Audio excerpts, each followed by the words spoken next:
Premièrement, Jésus, la première chose qu'il dit, ce que ça veut dire, c'est que la première chose, c'est qu'il faut entendre la voix du Père et recevoir son enseignement. Pour pouvoir manger sa chair et boire son sang, c'est la première chose qui doit arriver. Maintenant, comment est-ce que Dieu est en train de parler ici, dans Jean 6? Il est en train de parler à travers Jésus. Hein? Jésus dit, « Moi et le Père, on est un. Mon Père travaille, moi je travaille aussi. » Et là, on a vu dans Jean 5 l'égalité qu'il y a entre Dieu le Père et Dieu le Fils. Et là, ils sont scandalisés. Il fait des choses le jour du sabbat. Ils sont scandalisés. Là, maintenant, il leur demande pourquoi il fait des choses du sabbat. Parce qu'il est égal à son Père. Son Père, il travaille le jour du sabbat. Mais moi aussi, je travaille le jour du sabbat. Comment ça, tu travailles toi aussi le jour du sabbat? En disant que tu travailles toi aussi le jour du sabbat, comme ton Père travaille le jour du sabbat, comme l'Éternel, le Dieu d'Abraham, travaille le jour du sabbat, ça veut dire que tu te fais égal à lui? Tu es son fils? Voyons donc! Est-ce que vous pensez qu'ils entendent la voix de Dieu? Non. Même Jésus va jusqu'à loin en disant, écoutez, si vous croyez vraiment là, en mon Père, bien, vous croiriez aussi en moi. Vous ne pourriez pas faire autrement. Non, il y a quelque chose qui se passe qui ne marche pas. Pourtant, ils se disent croyants. Ils sont très religieux.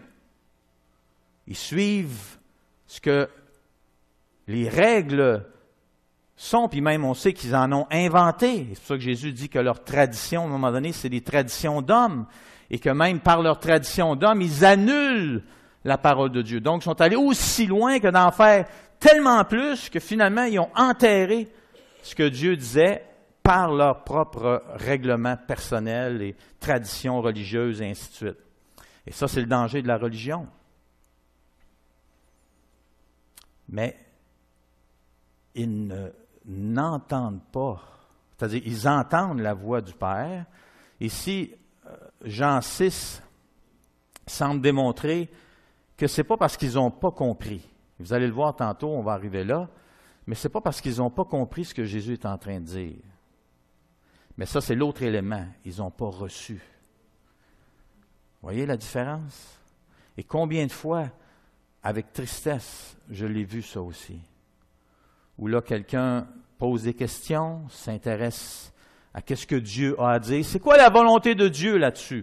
Ou c'est quoi, même, par exemple, par rapport au salut, c'est quoi qu'il faut faire pour aller au ciel? Puis là, on explique tout ça, tout qu'on peut expliquer la volonté de Dieu sur n'importe quel autre sujet. Et puis là, c'est-tu clair? Oui, comme ça, c'est ça. Comme ça, tu me dis que il n'y a pas d'autre moyen que par Jésus pour aller au ciel. C'est en plein ça, tu as compris en plein. Mais là, ça veut-tu dire qu'il faut que j'abandonne de travailler au noir, que je mette ma vie en règle au niveau conjugal, que j'arrête de fumer des affaires vertes? Hein? Tout ce qui est vert, ça vient de l'environnement. Alors, Dieu a créé ça, puis là, ça veut-tu dire? Puis là, quand ils comprennent que ce que ça veut dire, c'est bien plus que ça. Ce que ça veut dire, c'est que tu dois renoncer à ta vie. Et là, ça commence à te choquer. Là, ça commence à bloquer. Et là, l'aspect de recevoir l'enseignement, là, c'est une autre histoire. Vous comprenez? Et c'est ça ici que Jésus est en train de refléter. Manger sa chair et boire son sang, c'est entendre la voix du Père et recevoir son enseignement. Et là, ici, ce qui est clair, c'est l'enseignement qu'il a à donner à travers Jésus en ce qui concerne qui est Jésus et le fait qu'il est le Messie promis et qu'à travers lui, on peut avoir le pardon des péchés et la vie éternelle. Et là, justement, le verset 35-37, c'est de venir à Jésus.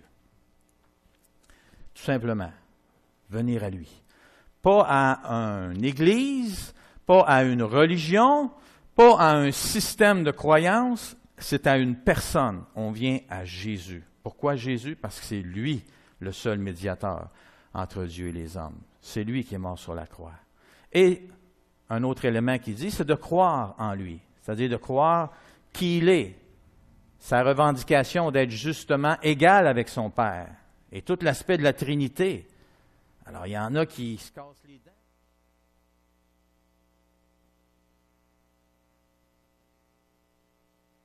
Dieu le Père, Dieu le Fils, puis Dieu le Saint-Esprit. Mais ça fait partie de manger sa chair et de boire son sang. Il faut croire en Jésus, croire en ce qu'il enseigne, croire en ce qu'il dit être.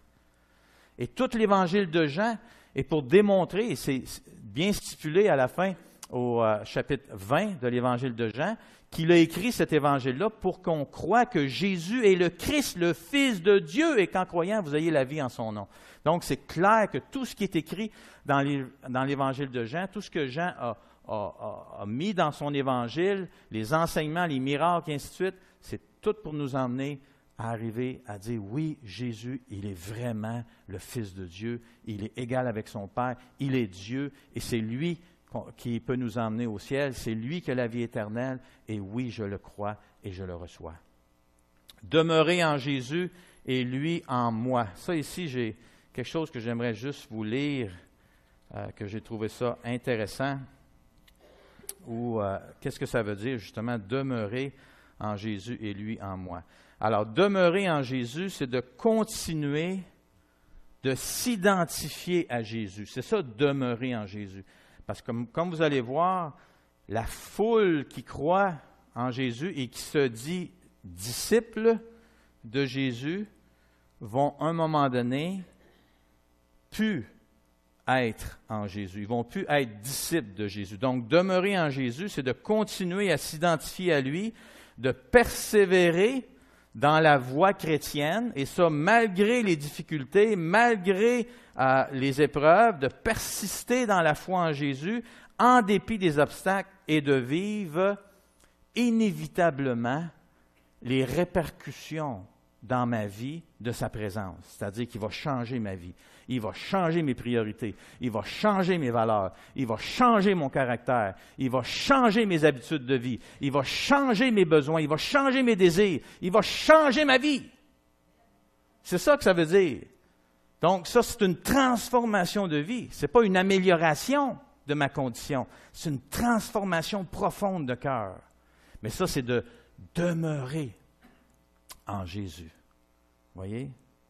Et là, lui qui va demeurer en moi, c'est Jésus qui, là, à son tour, va s'identifier à moi dans le but de m'accorder son secours, ses bienfaits, ses soins, sa force, sa vie et sa présence personnelle par l'Esprit de Dieu. Et là, il va en parler un peu plus loin dans le chapitre 14 et le chapitre 15, comment l'Esprit de Dieu va justement venir faire ça pour qu'on puisse recevoir de lui tout ce qu'on a besoin. Donc, nous, on demeure à lui parce qu'on reste accroché à lui, et peu importe ce qui arrive, moi, je reste accroché au Seigneur, je m'accroche à lui, peu importe, je me tourne vers lui constamment, et je reste à lui. Peu importe ce qu'il me demande, peu importe ce qu'il dit, peu importe comment c'est difficile, je demeure accroché à Jésus. Et là, en retour, Jésus dit, « Bien, moi aussi, je demeure en toi. Et tu vas recevoir de moi tout ce que tu as besoin pour pouvoir vivre la vie chrétienne sur cette terre. » Et peu importe comment ça peut être difficile.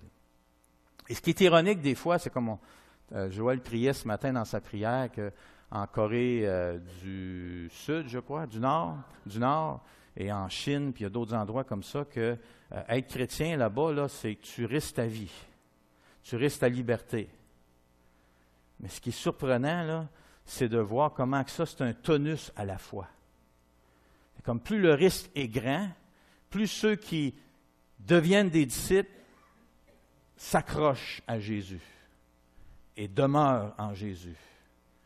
Et quand tu deviens un disciple de Jésus dans des conditions comme ça, c'est parce que tu as calculé le prix.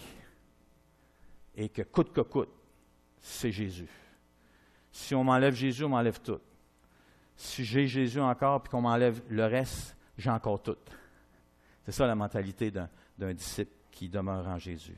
Et finalement, la dernière chose que Jésus dit pour boire son sang et manger sa chair, c'est de recevoir la vie de Jésus et du Père. Donc là, il y a une transaction qui se passe. Là. Okay?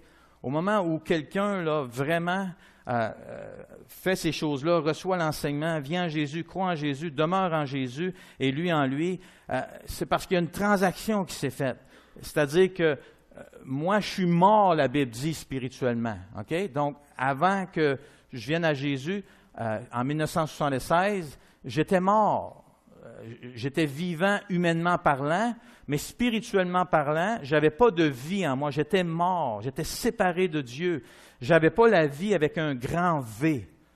Donc, j'étais religieux de temps en temps. Je faisais des transactions avec Dieu de temps en temps pour que Dieu soit de mon bord, qu'il me donne un coup de main. Puis après ça, je l'oubliais, puis je continuais à vivre ma vie. Puis après ça, je vivais comme si Dieu n'existait pas, parce que c'était comme ça.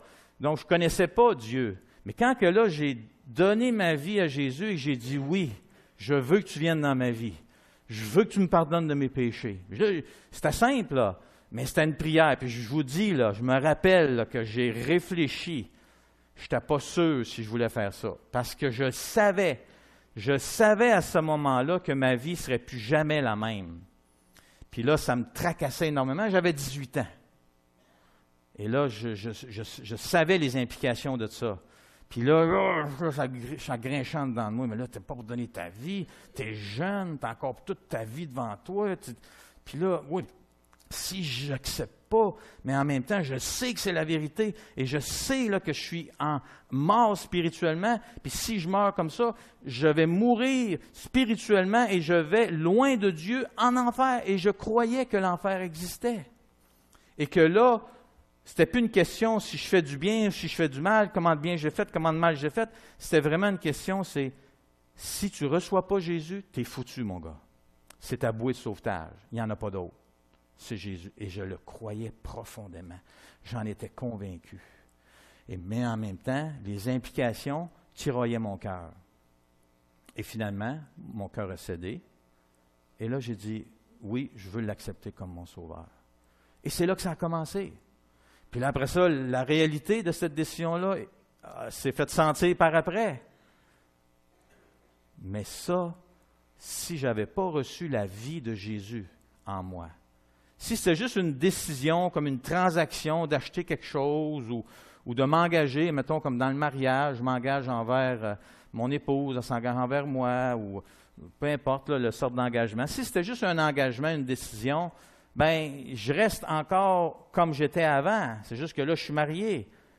Mais là, ici, c'est pas ça. Il y a une transaction où là, Dieu dit qu'il va me donner sa vie. Elle m'est absolument essentielle. Si je n'ai pas sa vie en lui, je ne peux pas naître d'en haut. Je ne peux pas être un enfant de Dieu. Et je ne peux même pas être un disciple. Et je ne peux même pas penser que je vais être capable de suivre Jésus et de rester attaché à lui parce que je n'ai pas la vie de Dieu. Ça, c'est la promesse que Dieu avait faite dans l'Ancien Testament, qu'un jour, il viendrait et là, il mettrait ses commandements en nous. Il mettrait un nouveau cœur en nous. Il mettrait son esprit en nous. Pourquoi? Le texte est très clair. Afin qu'ils puissent faire ce que je leur demande. Qu'ils puissent mettre en pratique ma parole, mes commandements. Autrement dit, qu'ils puissent être en harmonie avec moi. Et comme Jean dit, les commandements de Dieu ne sont pas pénibles lorsqu'elles sont faits à cause de notre foi, à cause de cette vie éternelle, cette vie de Dieu qui est en moi. L'Esprit de Dieu a des désirs contraires à l'esprit ou à l'esprit de la chair ou à la chair. Puis là, ils sont opposés entre eux. Pourquoi? Parce que l'Esprit de Dieu va nous empêcher de faire les désirs de la chair. C'est pas moi. C'est pas mes efforts, c'est pas ma volonté personnelle, c'est la présence de l'Esprit en moi. C'est lui qui me rend capable de faire les désirs de l'Esprit, de faire la volonté de Dieu et de marcher dans ses voies. Et ça, c'est une grosse différence. Alors, Jésus a vraiment expliqué que les paroles de son discours étaient spirituelles, c'est-à-dire esprit et vie. Donc, ici, il ne s'agit pas de manger littéralement sa chair et de boire littéralement son sang. Et ce n'était pas l'Eucharistie non plus qu'il avait en tête, où là, par un processus d'une prière, secrète, tout à coup, le pain et le jus de raisin ou le vin est changé dans la chair et le sang de Jésus. Ce n'est pas ça non plus. Ici, c'est esprit et vie. Donc, ici, il savait très bien que c'était quelque chose au niveau spirituel et que si il y a le miracle qui se produirait, c'est parce que les gens viendraient à lui et le recevraient comme sauveur personnel. Et ça, c'est très clair dans le texte. Maintenant, je vais aller à la dernière question qui touche aussi en même temps aux 4 sortes de disciples et d'attitudes envers Jésus et son enseignement. Je vais lire les versets 59 à 71 avant d'aller plus loin, puis même si on va aller comme ici au verset 52, mais quand même le verset 59 à 71, c'est cette autre portion du texte qui nous restait à lire. Et là, je vais le lire pour vous, et si vous avez votre Bible, vous pouvez suivre aussi dans votre Bible. Alors ici, au verset 59, c'est ce que Jésus dit alors qu'il enseignait dans la synagogue à Capernaum. Après l'avoir entendu, plusieurs de ses disciples dire « Cette parole est dure. Qui peut l'écouter? » La parole de manger sa chair et de boire son sang. Okay? Que lui, il est vraiment une vraie nourriture et qu'il rassasie vraiment le cœur. Là, cette parole-là était dure. Jésus, sachant en lui-même que ses disciples, c'est bien dit, là, ses disciples murmuraient à ce sujet, leur dit « Cela vous scandalise? Et si vous voyez le Fils de l'homme monter où il était auparavant, qu'est-ce que vous allez faire? C'est l'esprit qui vivifie, la chair ne sert de rien. Les paroles que je vous ai dites sont esprit et vie. Mais il en est parmi vous quelques-uns qui ne croient pas. Car Jésus savait dès le commencement qui étaient ceux qui ne croyaient pas en lui et qui était celui qui le livrerait. Et il disait, c'est pourquoi je vous ai dit que nul ne peut venir à moi si cela ne lui est donné par le Père. Dès lors, plusieurs de ses disciples se retirèrent en arrière et cessèrent d'aller avec lui. Jésus dit donc aux 12, là maintenant vous comprenez, il y a la foule à qui il vient de s'adresser, et là ils sont comme en train de murmurer, d'être scandalisés, de dire c'est quoi ça, voyons donc, il capote, ça n'a pas d'allure ce qu'il est en train de dire là, puis là ça dépasse les limites, ça n'a pas de bon sens. Autrement dit, ici, quand ça dit que c'est dur, là, c'est que c'est choquant. Ce que tu es en train de dire là, c'est choquant. Ça nous bouleverse, ça nous choque. Ça ne fait pas de bon sens. C'est pour ça que c'est scandalisé.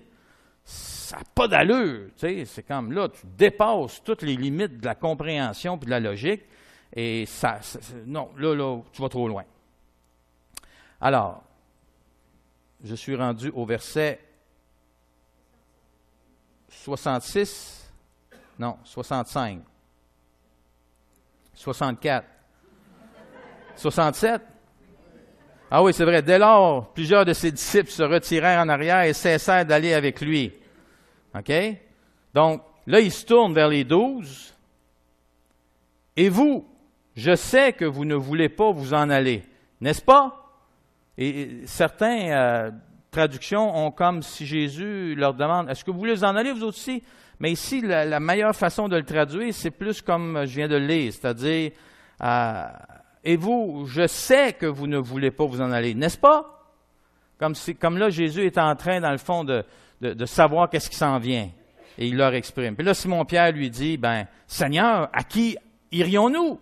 Tu as les paroles de la vie éternelle. Et nous avons cru et nous avons connu que c'est toi, le Christ, le Saint de Dieu. Jésus leur répondit, n'est-ce pas moi qui vous ai choisi, vous les 12? Et l'un de vous, pourtant, est un démon. Et ici, le mot, c'est un diable. Il parlait de Judas, fils de Simon Iscariote, car c'était lui qui devait le livrer, lui, l'un des 12. Donc ici, on voit 4 groupes de disciples. Et en même temps, 4 groupes d'attitudes envers Jésus et son enseignement. Et ça, c'est vraiment la clé.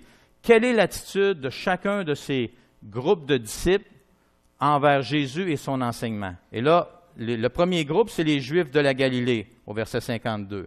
Et on voit au verset 59 que c'était ceux qui étaient dans la synagogue de Capernaum et qui avaient entendu le discours de Jésus.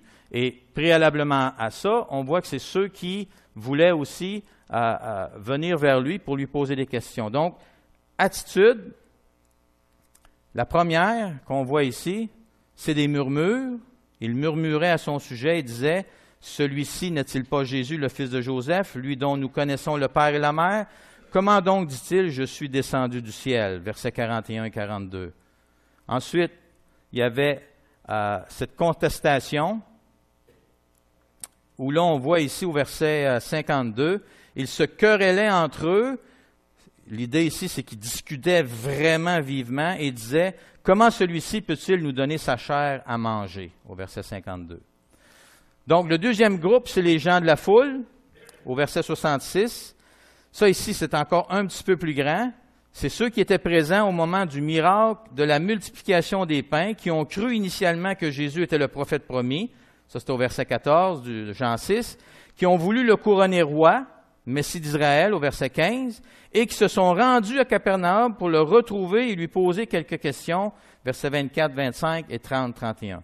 Maintenant, c'est quoi les attitudes qu'ils ont démontrées, eux autres, les gens de la foule? Premièrement, la curiosité, où ça dit qu'ils allèrent à sa recherche et lui dirent, « Rabbi, quand es-tu venu ici? » Verset 24, 25. Ou encore, « Quel miracle fais-tu donc afin que nous le voyions et que nous te croyions? Quelle œuvre fais-tu? Nos pères ont mangé la manne dans le désert selon ce qui est écrit. Il leur donna à manger le pain venu du ciel. » Au verset 30 et 31. La deuxième chose qu'on voit, deuxième attitude, c'est les murmures. Où là, plusieurs de ses disciples disent, « Cette parole est dure, choquante. Qui peut l'écouter? » Et là, autre chose, c'est l'incrédulité. Alors, la troisième attitude qu'ils ont manifestée eux autres, c'est l'incrédulité. Mais il y en a parmi vous quelques-uns qui ne croient pas, car Jésus savait dès le commencement qui étaient ceux qui ne croyaient pas en lui. Verset 64. Et finalement, là, ça va encore plus loin, où là, on voit, c'est l'apostasie. Parce que là, ça dit, dès lors, à cause de ce que Jésus venait de dire, plusieurs, donc la grande majorité des disciples, se retirèrent en arrière et cessèrent d'aller avec lui, au verset 66. Là, c'est comme si Jésus vient de perdre le trois quarts de ceux qui le suivaient sur Facebook. Là, ils ont comme tout cancellé. Boum! D'une shot. Parce que là, Jésus va trop loin. Et ici, il y a deux personnes que j'aimerais, commentateurs, là. Un, c'est F.F. Bruce, que certains peut-être connaissent avec son livre sur les documents du Nouveau Testament, est-ce qu'on peut s'y fier? Mais il a dit ceci dans son commentaire de l'Évangile de Jean. Ce que ces gens voulaient, Jésus ne leur donna pas. Ce qu'il leur donna, par contre, ils n'en voulaient pas. Voyez-vous un peu le jeu de mots?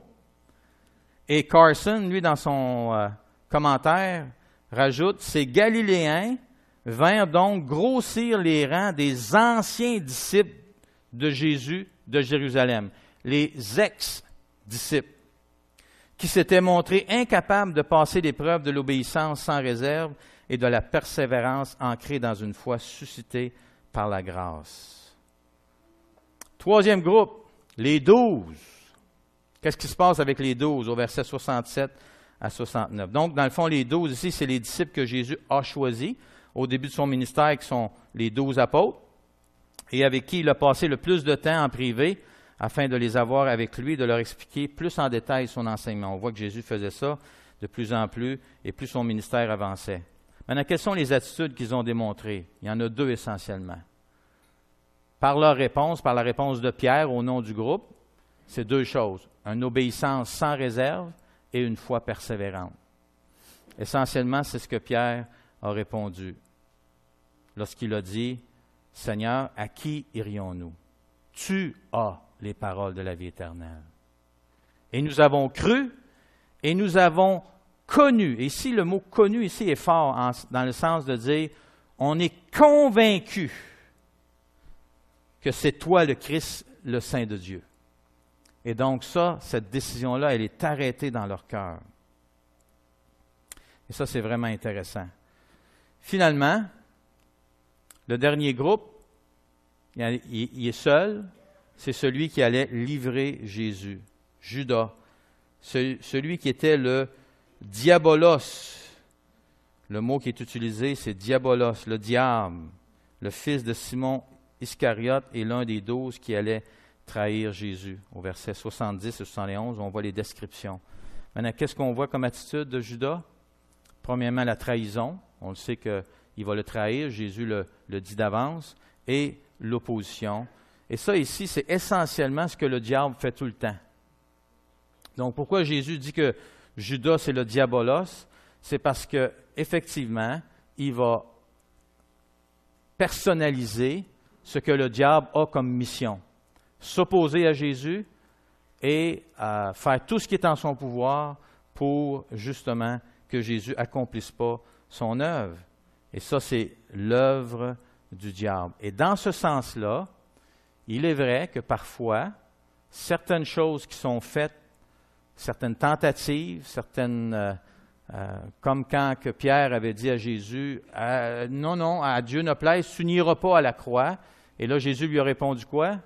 « Arrière de moi, Satan. » Et là, Pierre, il n'est pas Satan, là. Mais Jésus rajoute, « Tes pensées ne sont pas celles de Dieu. » Donc, ça l'arrive qu'il peut y avoir dans nos pensées et dans nos résolutions des choses qui ne reflètent pas du tout la pensée de Dieu. Et à cet égard-là, celui qui est derrière ça, l'inspirateur de ça, c'est le diable. Et c'est sûr qu'on ne peut pas commencer à regarder les uns les autres et dire « Hey, le diable, hey, toi, t'es le diable, t'es le diable. » Hein? On ne commencera pas la chasse aux sorcières, mais une chose est sûre, c'est que la parole de Dieu nous dit que parfois le diable, oui, va se servir de certaines personnes pour accomplir son œuvre, pour essayer de détruire l'œuvre de Dieu, pour essayer de s'opposer à ce que Dieu est en train de faire.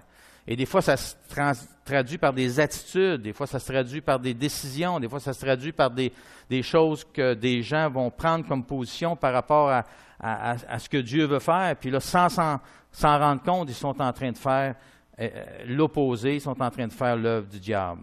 Et là, il y a Jean 8, 44, 13, 2, 27, qui aussi, dans l'Évangile de Jean, montre comment le diable se manifeste. Maintenant, j'aimerais donner un petit commentaire ici de Don Carson, parce que je trouve qu'ici, il venait bien représenter ce qui est en train d'être dit. Pour l'apôtre Jean, la ligne de démarcation pour établir l'authenticité de la foi ou de l'appartenance à Christ, c'est-à-dire qu'est-ce qui va déterminer ça, là, n'est jamais celle de l'adhésion à un groupe ou, comme ici, à un peuple, comme le peuple juif. Donc, ce n'est pas de faire partie d'une religion, d'une certaine dénomination ou d'un certain peuple ou d'un certain groupe qui vient faire la différence. Ce n'est pas ça. Mais c'est l'attitude à l'égard de Jésus et son enseignement. Donc, chacun de nous, ce que Dieu regarde, c'est quelle est notre attitude à l'égard de Jésus et de son enseignement. C'est ça qui fait la différence. De même qu'il y a foi au sens large, comme au chapitre 2, versets 23-25, où certains avaient la foi, mais sans avoir la foi, comprenez? Ils ont la foi au sens général, mais ils n'ont pas la foi au sens du salut. Alors, la même chose que la foi au sens général et qu'il y a justement la foi au sens du salut, comme le chapitre 3, versets 16 à 18, il y a aussi disciples au sens général et disciples au sens du salut. Donc, ici, quand la parole de Dieu dit ils étaient des disciples, ils ne sont pas en train de dire qu'ils étaient tous des enfants de Dieu, parce que ces gens-là, pendant un temps, ont suivi Jésus et ont été curieux par son enseignement. Et ils ont voulu en savoir plus et ils ont posé des questions. Et là, quand c'est devenu trop, là, ils ont laissé tout tomber. Alors ici, il y a un sens aussi de disciple qui est au sens du salut. Au niveau le plus élémentaire, c'est encore lui qui parle, le disciple est celui qui suit Jésus, soit littéralement en se joignant au groupe qui l'accompagne de lieu en lieu, comme on voit dans le Nouveau Testament, soit de façon métaphorique, c'est-à-dire figuratif, en le considérant comme un maître revêtu d'autorité. Donc, dans ce sens-là, oui, Jésus est un exemple à suivre. Un tel disciple, par contre, n'est pas forcément un chrétien au sens de quelqu'un qui a placé sa foi en Jésus et s'est soumis à lui, quelqu'un que le Père a donné au Fils, qui a été attiré par le Père et qui est né de l'Esprit. Voyez-vous la différence un peu? C'est quand même important.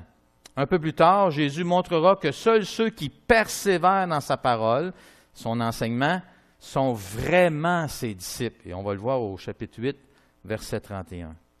Les disciples qui ont changé d'opinion sur Jésus et qui l'ont finalement laissé tomber, verset 66, ne demeurent pas dans sa parole. Ils trouvèrent que c'est une parole dure, difficile à accepter et se demandent qui peut continuer à l'écouter. Ça n'a pas de bon sens. C'est choquant. Et l'adjectif difficile à accepter ou dur ne signifie pas difficile à comprendre, mais rude, choquante, bouleversante. Ces disciples ne resteront pas disciples parce qu'ils trouvent la parole de Jésus insupportable. Ils ne sont pas capables de continuer à s'identifier à Jésus. Et ça, c'est triste quand ça arrive. Et ça arrive encore aujourd'hui. Ça arrive encore aujourd'hui où certaines personnes, des fois ça peut prendre quelques mois, des fois ça prend une année, des fois ça prend quelques années, puis là ils arrivent à un tournant dans leur vie, puis là c'est comme, Dieu dit ça, mais moi je veux ça. Et là, la bataille s'enchaîne. Et là, oui, le cœur est bouleversé. Et là, il y en a qui malheureusement décident de dire, ben moi je veux aller dans cette direction-là. Et quand ils prennent cette direction-là, sachant très bien que ce que Dieu dit, c'est cette direction-là, parfois c'est un choix irréversible. Parfois, il y en a qui, après un certain temps, réalisent la folie de leur décision, se repentent et reviennent avec des conséquences, avec toutes sortes de troubles intérieurs, de déception, de tristesse, mais ils reviennent finalement et se repentent et continuent avec Jésus. Et des fois dans un amour, une passion encore plus grande. Et Jésus est gracieux. Et il permet à ce que ces gens-là reviennent à lui et se mettent en règle avec lui. Mais il y en a aussi d'autres qui se perdent dans la poussière et dans l'aveuglement, dans l'endurcissement de cœur. Il y en a qui vont même jusqu'au point de dire « c'est des conneries, toutes ces affaires-là. Jésus, puis la Bible, puis toutes ces affaires-là, c'est juste des conneries. C'est même pas vrai, ça n'existe pas. » Et ça, on appelle ça l'apostasie. Et 1 Jean nous dit, si vous voyez quelqu'un qui apostasie la foi de cette façon, ou qui vient juste à même dire que Jésus, par exemple, n'existe même pas, ou que c'est pas vrai ce que la Bible dit par rapport à lui, ou c'est pas vrai qu'il est le seul moyen pour aller au ciel, et ainsi de suite, ainsi de suite. Et là, il est convaincu de son affaire, puis il dit, priez même pas pour ces gens-là. Priez pas pour eux. Ils ont fait leur choix, c'est scellé dans leur cœur.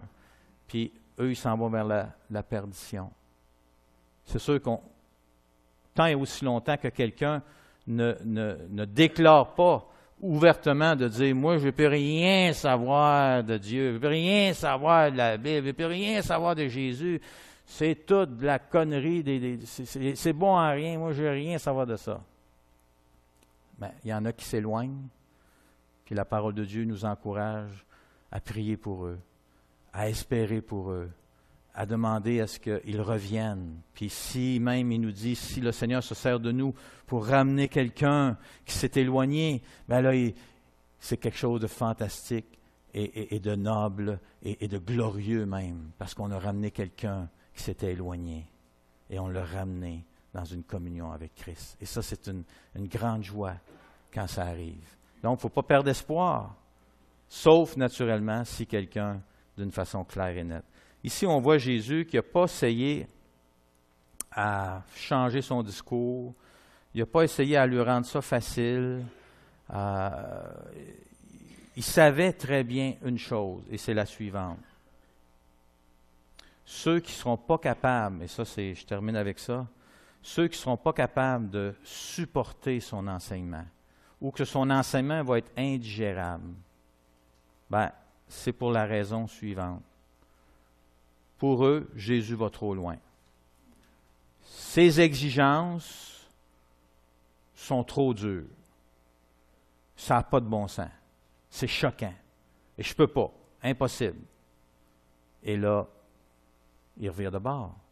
Maintenant, pour Jésus, ce qui est clair, c'est que ces gens-là ne sont pas de vrais croyants.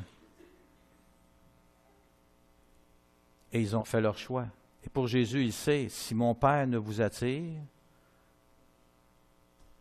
ultimement, c'est l'initiative appartient à Dieu.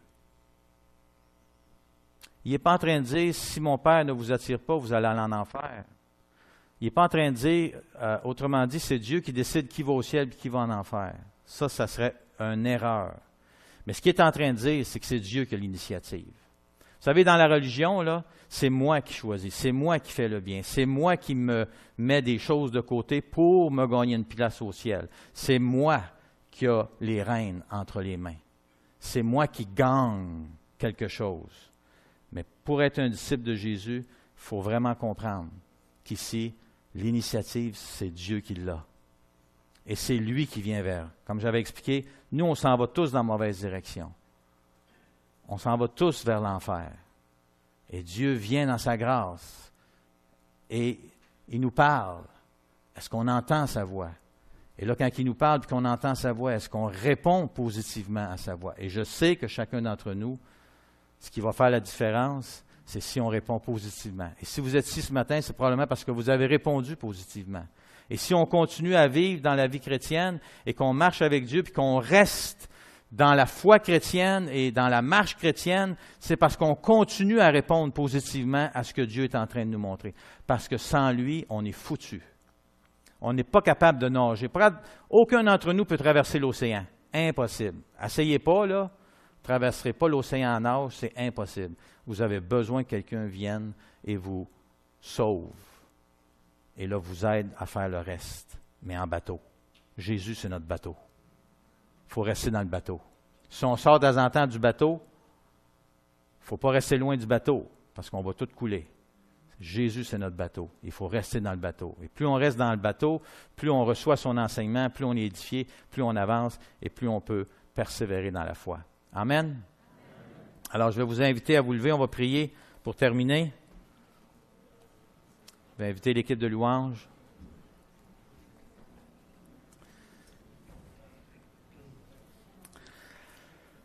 Seigneur Jésus, merci. Merci, Seigneur, de ce que, ultimement, les choses ne reposent pas sur nos épaules. On peut compter sur ta fidélité, Seigneur. Et merci de ce que tu t'offres à nous. Merci, Seigneur, de ce que tu es gracieux. Merci aussi, Seigneur, parce qu'on a tombé, plusieurs d'entre nous, à différents moments dans notre vie chrétienne. Mais on n'est jamais allé aussi loin, Seigneur, que de renier ton nom, de blasphémer contre toi et de rejeter complètement la foi et tout ce qui concernait la vie et ta personne et cette relation-là avec toi, Seigneur. On savait que lorsqu'on désobéissait, on allait dans la mauvaise direction. Mais nos cœurs n'étaient pas heureux. Nos cœurs ne vivaient plus cette communion intime avec toi. Et merci, Seigneur, pour ceux qui d'entre nous, comme moi, et je sais qu'il y en a d'autres, qui après s'être éloignés pour un temps, dans ta bonté, dans ta grâce, Jésus, tu as su regagner nos cœurs. On n'a aucun mérite, Seigneur. Toi, tu as été persévérant, tu as été gracieux, tu nous as tendu la main à nouveau, en dépit du fait qu'on t'a laissé tomber pour un temps. Mais toi, tu ne nous as jamais laissé tomber. Et merci, Seigneur Jésus. Et si, Seigneur, il y en a qu'on connaît qui, justement, t'ont laissé, Seigneur, on te demande ta grâce pour eux, de les attirer à toi. On ne connaît pas le cœur de chacun, mais on te demande, Seigneur, ceux qui t'appartiennent, ceux qui sont simplement en train de te désobéir, Seigneur Jésus, sois bon envers eux et ramène-les à toi dans ta grâce. Et Seigneur, pour ceux d'entre nous qui sommes ici, Seigneur, on te demande de nous aider, de nous fortifier, que toi qui es cette nourriture essentielle à notre bonheur, toi qui es une nourriture pleine de vie, Seigneur Jésus, fortifie-nous, rends-nous plus forts Rends-nous des disciples de plus en plus attachés à toi et que tu puisses être glorifié à travers cela. Touche nos cœurs dans ta bonté, Jésus. Merci de ta fidélité. Amen.